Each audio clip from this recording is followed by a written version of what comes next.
Engineering కాలేజీని తీసుకొచ్చుకున్నాం, ITI తీసుకొచ్చుకున్నాం, ఏటీసీలను తీసుకొచ్చుకున్నాం, junior కాలేజీలను తీసుకొచ్చుకున్నాం, degree కాలేజీలను తీసుకొచ్చుకున్నాం.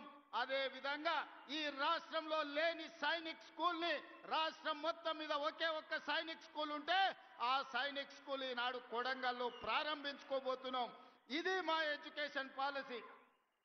రేపటి తెలంగాణ పునర్నిర్మాణంలో నా కొడంగల్ నియోజకవర్గం మా సోదరులు, మా అక్కలు, మా చెల్లెళ్ళు వాళ్ళ పిల్లలని భాగస్వాములను చేయడానికి ఈనాడు 5,000 కోట్ల రూపాయలతోని మా ఎడ్యుకేషన్ క్యాంపస్ని ఈరోజు మేము నిర్మించుకుంటున్నాం. ఇవన్నీ ఈనాడు ఏమి ఖర్చులకు ఇచ్చినా తెల్లారికి ఖర్చు అయిపోతుంది. తరగని ఆస్తి విద్య ఒక్కటే. ఈరోజు మేము ఐటీఐ చదువుకోవాలంటే ఒక దగ్గరికి పోవాలి, జూనియర్ కాలేజ్ చదువుకోవాలంటే ఇంకొక దగ్గరికి పోవాలి, ఇంజనీరింగ్ చదువుకోవాలంటే ఎక్కడికి పోవాలో తెలియదు, మెడికల్ కాలేజ్ అంటే ఎట్లుంటుందో మా ప్రాంతానికి తెలియదు. అందుకే రాష్ట్రం నలుమూలల వలసపోయినట్టు పొట్ట చేత పట్టుకొని చదువుకోవడానికి మేము వెళ్ళడమైంది. రాష్ట్రం నలుమూలల నుంచి చదువుకోవాలంటే ఎవరైనా నా కొడంగల్కు రావాలి, ఈ కొడంగల్లో చదువుకోవాలి. ఎవరైనా గొప్ప చదువు చదవాలి అంటే, గొప్ప చదువు వాళ్ళ పిల్లలు చదవాలంటే తల్లిదండ్రులు అయ్యా పిల్లగాన్ని కొడంగల్ పంపించారు, మంచిగా చదువుకుంటాడు, మంచి చదువులు చెప్తారు కొడంగల్ అని రాష్ట్రం నలుమూలల అమ్మలు మాట్లాడుకోవాలని ఇవాళ కొడంగల్ నియోజకవర్గానికి ఒక ఎడ్యుకేషన్ క్యాంపస్నే తీసుకొచ్చినాం. ఇవాళ మీ అందరు మంత్రివర్గంలో 100% సహకరించడం వల్ల ప్రతి గ్రామంలో పాఠశాల నడుస్తుంది, ప్రతి మండలంలో చదువుకునే కాలేజీలు వచ్చినాయి. నియోజకవర్గానికి మొత్తానికి ఒక ఎడ్యుకేషనల్ క్యాంపస్. ఉస్మానియా యూనివర్సిటీలో కూడా ఇన్ని ఫ్యాకల్టీస్ లేవు, ఇన్ని కాలేజీలు లేవు అక్కడ ఉండే క్యాంపస్లో. కానీ అదే కొడంగల్లో ఈనాడు వాటన్నిటినీ ఒకే ప్రాంతంలో కేంద్రీకరించి ఈరోజు పనులు ప్రారంభించుకున్నాం. సరిగ్గా 16 నెలలు తిరిగే లోపల ఇది ఒక అంతర్జాతీయ స్థాయి ఎడ్యుకేషనల్ హబ్గా దీన్ని మార్చడానికి మేము ప్రయత్నం చేస్తున్నాం. ఇదే కాదు, మాకు కరువు, మాకు కందులు తప్ప ఏం పడవు. మా ప్రాంతంలో ప్రజలు, రైతులు కందులు వండించాలి, కల్తీ కళ్ళు తాగాలి, ఇంతకంటే మా జీవితంలో ఏం లేదు. మా అక్కలందరికీ తెలుసు. కష్టపడి బాయికాడు నుంచి, పొలం కాడ నుంచి ఇంటికి వస్తే కందిసేను కోసి సాయంత్రం పూట కల్తీ కళ్ళు 2 సీసాలు తాగితే కానీ మా నొప్పులు పోవు. ఎట్లా బాగుపడాలి మేము ఆలోచన చేసి విద్యుత్తునే కాదు ఇరిగేషన్ ప్రాజెక్టులు కట్టాలని, అందుకే కృష్ణానది జలాలు మా పక్క నుంచి పోతుంటే చుక్క నీరు రాక ఎడారిగా కరువు ప్రాంతంగా ఉన్న కొడంగల్ను, నారాయణపేట, మక్తల్ని కృష్ణానది జలాలతో తడపాలి అని మక్తల్, నారాయణపేట, కొడంగల్ లిఫ్ట్ ఇరిగేషన్ ని ప్రారంభించుకోవడమే కాదు, దాదాపు 5,000 కోట్ల రూపాయలతోటి ప్రతి ఎకరాలకు నీళ్లు ఇవ్వాలని మా మిత్రుడు శ్రీహరి గారి ప్రయత్నం వల్ల భూసేకరణ సంవత్సరాల కొద్దీ వాయిదాలు పడుతుంది. 95% రైతులు స్వతంత్రంగా ముందుకొచ్చి వాళ్ళ ఆమోదం ఇచ్చి కాగితాలు ఇచ్చి మీరు ప్రాజెక్టు కట్టండి, మేము అండగా ఉంటాం, మా పొలాలు పోయినా సరే మా ప్రాంతానికి నీళ్లు రావాలని ఇవాళ మా రైతులు ముందుకొచ్చి భూములు ఇచ్చిండ్రు. రేపు మంత్రివర్గంలో ఆమోదం పొందితే 3 నెలల్లో ఉధృతంగా పనులు జరుగుతాయి. 3 ఏళ్లల్లో కొడంగల్లో ఉండే ప్రతి మారుమూల ప్రాంతానికి కృష్ణానది జలాలను తీసుకొచ్చి ఈ భూములను తడిపి మా రైతాంగాన్ని ఆదుకునే బాధ్యత ఇవాళ మేము తీసుకున్నాం. ఇదొక్కటే సరిపోతుందంటే సరిపోదు, మాకు పరిశ్రమలు రావాలి. లగచర్లలో మేము భూసేకరణ చేస్తే కొంతమంది కుట్రలు చేసి అమాయకులైన రైతులను రెచ్చగొట్టి అధికారుల మీద దాడులు చేయించి ఈనాడు అన్యాయంగా రైతులు కేసులలో ఇరుక్కున్నారు. అందుకే వాళ్ళందరితో మాట్లాడినాం, వాళ్ళ ఆలోచనలు పంచుకున్నాం. వాళ్ళు అడిగినంత నష్టపరిహారం, వాళ్ళు అడిగినన్ని ఇండ్లు కట్టుకోవడానికి ఇందిరమ్మ ఇండ్లు మంజూరు చేసినాం. ఇవాళ లగచర్ల, హకీంపేట, పోలేపల్లి ప్రాంతంలో 3 నుంచి 4,000 ఎకరాల భూమి రైతులు ముందుకొచ్చి ఇస్తున్నారు.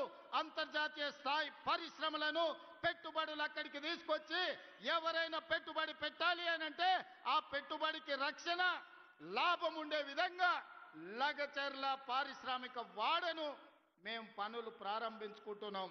మా నియోజకవర్గం ఒక్క పారిశ్రామిక కేంద్రంగా గొప్పగా రాణించే విధంగా ఎట్లయితే ఢిల్లీ పక్కన నోయిడా ఉందో, ఆ నోయిడా ఈ దేశానికి ఆదర్శమైన పరిశ్రమలకు వేదిక అయిందో, ఈనాడు తెలంగాణకు నోయిడాగా కొడంగల్ నియోజకవర్గాన్ని తీర్చిదిద్ది లగచర్ల పారిశ్రామిక వాడను అంతర్జాతీయ గుర్తింపు తీసుకొచ్చే విధంగా మా రైతులు మా పిల్లల జీవితాలలో ఉద్యోగాలు ఇప్పించి వాళ్ళకు విద్యనే కాదు మా పరిశ్రమల్లో ఉద్యోగాలు ఇచ్చే విధంగా ప్రణాళికలు ఈరోజు చేపడుతున్నాం.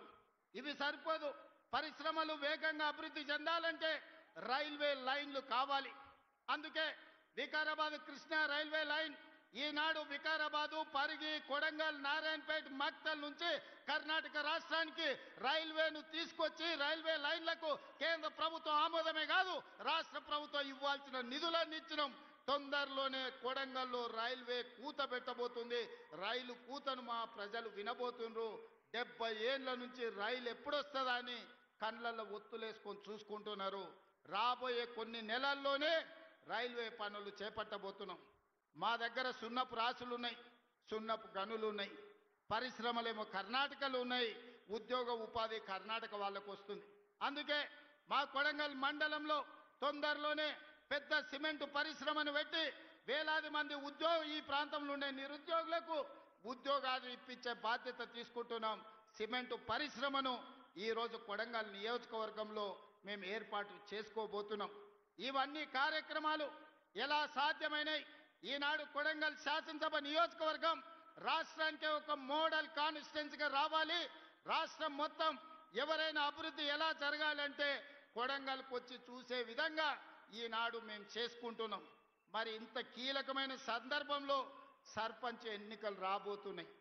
మా యువకులు అందరు ఇక్కడ ఉన్నారు, మా అక్కలు ఉన్నారు. సార్ నువ్వు నిన్నైతే ఎమ్మెల్యే చేస్తే ముఖ్యమంత్రి అవుతుంది, మరి మా ఊళ్ళో పరిస్థితి ఏంది, మోరేంది, కరెంట్ ఏంది, నీళ్ళేంది, ఊర్ల సమస్యలు ఏందని అడుగుతున్నారు. నాకు తెలిసి రాబోయే 3-4 రోజుల్లోనే రాష్ట్ర ఎన్నికల సంఘం సర్పంచ్ ఎన్నికల్ని నిర్వహించబోతుందని నాకు సమాచారం ఉన్నది. ఈ వేదిక మీద నుంచి మా మిత్రులకు ప్రతి గ్రామంలో మంచోళ్లను సర్పంచులుగా ఎన్నుకోండి. మన నియోజకవర్గాన్ని అభివృద్ధి చేసుకుందాం. అభివృద్ధిని అడ్డుకునేటోళ్ళని సర్పంచులను చేయకండి. అభివృద్ధికి సహకరించి నా దగ్గర వచ్చి కూర్చొని ఏమి కావాలనో అడిగి గ్రామంలో ఇంటింటికి సంక్షేమ పథకాలను అందించడమే కాకుండా ప్రతి గ్రామానికి రోడ్డు ఉండాలి, గుడి ఉండాలి, బడి ఉండాలి, తాగడానికి నీళ్ళ ట్యాంక్ ఉండాలి, ప్రతి పేదవాడికి ఇందిరమ్మ ఇల్లు అందాలి, ప్రతి పేద అక్కకు చెల్లెకు ఈనాడు మనం పెడుతున్న సారే చీర ఆడబిడ్డలకు చేరాలి.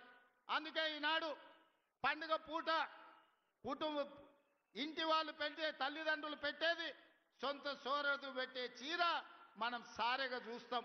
అందుకే ఈనాడు ఈ రాష్ట్రంలో ఉండే 1 కోటి మంది ఆడబిడ్డలకు 1 కోటి చీరలు పెట్టడం ద్వారా పండుగ పూట పెట్టే చీరే మా ఆడబిడ్డలకు సారే కావాలని ఈనాడు రాష్ట్రం మొత్తం నాణ్యత కలిగిన చీరలని మా ఆడబిడ్డలకు ఇస్తున్నాం. అధికారులకు నేను ఆదేశాలు ఇస్తున్నా. ప్రతి ఆడబిడ్డకు ఇంటికెళ్ళి చీర అందించాలి. వాళ్ళు వచ్చి అడిగితే కాదు, మీరే ఇంటికెళ్ళి ఆడబిడ్డలకు చీర అందించాలి. మీ సోదరుడు, మీ అన్న, మీ తమ్ముడు రేవంత్ అన్న మీకు చీర పంపించుండు, పండుగ పూట ఈ చీర కట్టుకోండి అని ఆ చీర ఇవ్వండి. ఎందుకంటే నాణ్యతతో కూడుకున్న చీర ఈనాడు ప్రభుత్వం ఇస్తుంది. ఆనాడు ఇచ్చిన చీరలు కందిసేన్ కాడ పిట్టలకు అడ్డం కట్టేది బెదిరియనికే, మా అక్కలకు తెలుసు. లేకపోతే ఇంటికాడ బర్రెలకో గొర్రెలకో దాపు కట్టేది. ఇవాళ అట్లా కాకుండా ఆడబిడ్డలు కట్టుకునే చీర, పండుగ పూట నాడు కట్టుకునే చీరను ఈనాడు మన ప్రభుత్వం ఇచ్చింది. ప్రతి ఆడబిడ్డ చీర కట్టుకోవాలి, ప్రతి ఆడబిడ్డకు ఆ చీర చేరాలి.